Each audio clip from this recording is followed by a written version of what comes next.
Oke, jadi kan kita udah belajar gimana caranya kalian bisa analisa kripto, gimana caranya kalian bisa beli kripto. Di sini kita akan belajar gimana caranya bikin portofolio yang optimal. Jadi kita cari risk adjusted return yang optimal. Kenapa? Karena di setiap investasi pasti ada yang namanya resiko. Aturan pertama dari investasi itu adalah untuk memanage resiko. Jadi kalau kalian lihat di hedge fund, mereka nggak ada yang pernah ngomong, oh mau cari cuan sebanyak-banyaknya. Tapi mereka selalu punya mindset untuk meminimalisir resiko yang ada, bukan mencari cuan sebanyak-banyaknya. Resiko sendiri, kalau didefinisikan adalah potensi ketika kita melakukan sesuatu ada yang salah. Di kehidupan kita, itu pasti selalu di mana-mana ada resiko. Kayak misalnya, kita mau berangkat ke kantor, naik mobil, itu pasti ada resikonya. Resiko ketabrak. Pasti ada orang yang naik mobil, tabrak dan meninggal.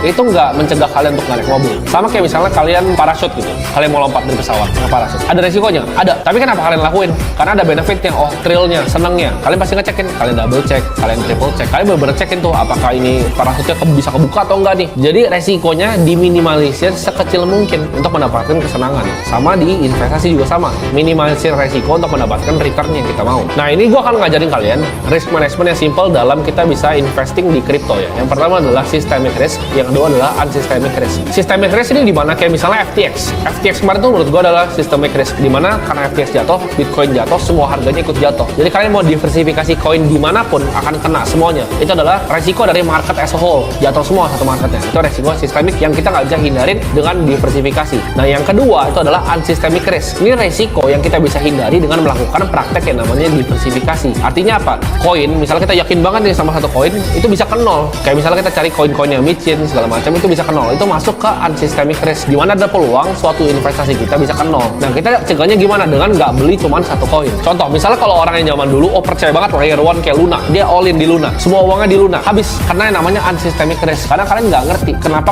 nggak boleh tuh cuma pegang satu layer one coin. Beda seperti Bitcoin dan Ethereum ya, yang memang track recordnya udah terbukti. Nah sekarang pertanyaannya, berapa uang yang kita mau resikokan untuk berinvestasi di cryptocurrency? Dengan ingat, kadang token itu bisa ada yang jatuh ke nol dan nggak pernah kembali lagi. Ada juga token yang bisa dia jatuh dulu, ya kan? Kita udah panik, kita udah jual, dia baru terbang. Nah itu resiko juga, unsystemic risk juga. Goal dari investasi di kripto adalah untuk mendapatkan risk adjusted return yang optimal, bukan return setinggi-tingginya. Dengan meresikokan semua yang kita punya. Invest only yang lu bisa hilang, dan kalau hilang itu nggak apa-apa. Ini gue mau kasih contoh dua orang ya, Johnny sama Budi. Johnny misalnya sama Budi sama-sama beli Bitcoin sekarang di harga 260 juta. Terus turun tuh harga Bitcoin tahun depan ke 210 juta. Minimal Johnny ini orangnya santai. Ya Johnny kayak yowes lah, ini duit juga gue nggak pakai gitu kan, nggak apa-apa 210 juta. Nah si Budi uangnya dari 260 juta, sama belinya sama Johnny barengan belinya. Tapi tahun depan si Budi ini harus nikah, tapi dia pakai dana nikahnya untuk beli Bitcoin dengan harapan ke 300 juta. Begitu 260 ke 210, Budi kan tetap harus nikah, masa nggak jadi nikah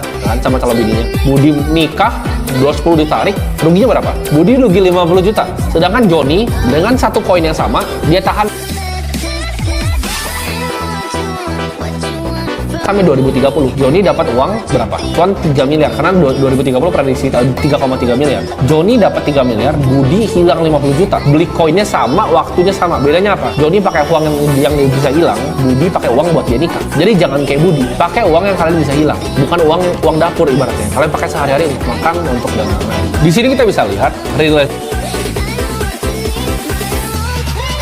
antara resiko dan return ya. Jadi ini dari yang paling rendah dulu, ada cash ya, ada juga bank deposit, ada juga obligasi, ada juga corporate bonds, ada juga reksadana ya kan, lebih agresif tapi masih dikelola MI, ada juga saham, ada juga private equity, ada venture capital, dan paling ujung itu crypto. Resiko paling tinggi tapi returnnya juga paling tinggi. Jadi make sure uang yang kalian taruh di sini itu uang yang kalian bisa hilang. Kita langsung aja, gimana caranya gue akan build portfolio yang konservatif. Jadi ini gue akan bagi 3, konservatif, moderate, dan agresif. Gue langsung kasih tahu aja gimana cara kalian bisa bikinnya. Kalau gue punya uang berapapun ya, gue akan pakai metode yang sama. Konservatif itu simple, 75% taruh di Bitcoin, 25% taruh di Ethereum. Simple, straightforward. Moderate, 50% taruh di Bitcoin, 25% taruh di Ethereum, 25%-nya lagi itu terserah. Kalian mau main altcoin boleh. Jadi misalnya 25% kalian mau bagi. Misalnya 10% kalian taruh Solana, 10% kalian taruh Polygon, misalnya 5%-nya kalian taruh BNB. Dan yang agresif, 25% Bitcoin, 25% Ethereum, 50%-nya altcoin. Ini agresif. Misalnya mau 10 BNB, 10 Solana, 10 Cardano, ya kan, 10 Polygon, 10 AV. Jadi ini untuk orang yang super agresif mau dapatin return yang lebih tinggi. Kenapa? Karena koin-koin yang seperti Bitcoin, Ethereum pasti lebih lambat dibanding koin-koin yang lebih cepat.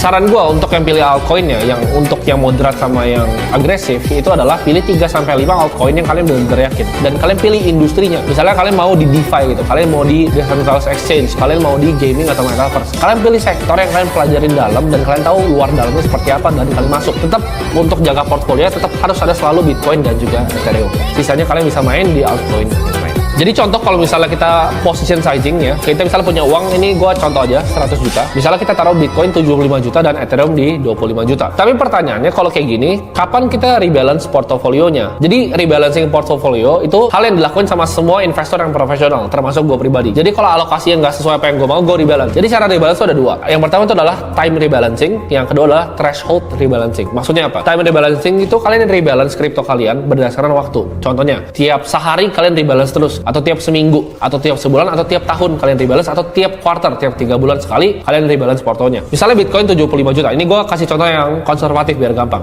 Bitcoin 75 juta, Ethereum 25 juta. Nah, suatu saat mungkin Ethereum-nya naik ke 30 juta. Nah, itu kan nggak 75-25% lagi. Kalian rebalance tuh. Oh, jual Ethereum buat beli lebih banyak Bitcoin. Atau jual Bitcoin untuk beli lebih banyak Ethereum. Biar dijaga di 75-25%. Value kan increase. Ethereum bisa lebih cepat karena dia lebih high beta. Tapi intinya kalian jaga equilibrium-nya antara 75% di Bitcoin dan 25% di Ethereum. Nah, kalau gue pribadi, gue lebih suka pakai yang namanya threshold rebalancing dibanding time. Karena waktu gue rasa suka-suka orang lah. Memang kalau udah deviasinya jauh, baru gue rebalance, simple. Ya, jadi gue pakai threshold rebalancing. Jadi kalau satu aset itu nge-lag dari aset utamanya, ya itu gue rebalance. Sekarang kalau kalian mungkin tanya, karena di akademi ini gue sifatnya transparan, gue suka kasih tau kalian apa yang gue pribadi beli. Portofolio gue itu mungkin kira-kira seperti ini ya. Itu 58%. Sekarang itu masih di Bitcoin.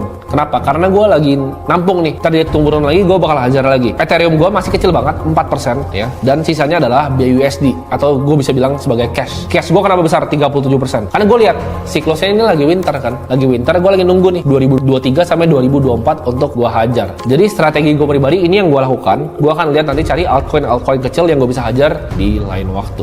Jadi untuk kalian yang mau bikin portofolio, kalian harus tahu dulu kalian mau keluarin duit berapa, duitnya bisa hilang atau enggak, kalian mau bikin portofolio yang seperti apa, agresif, konservatif, atau moderat. Lalu kapan kalian mau rebalance, pakai cara gimana, mau pakai time rebalance atau pakai threshold rebalance. Baru abis itu kalian eksekusi dan beli koin-koinnya.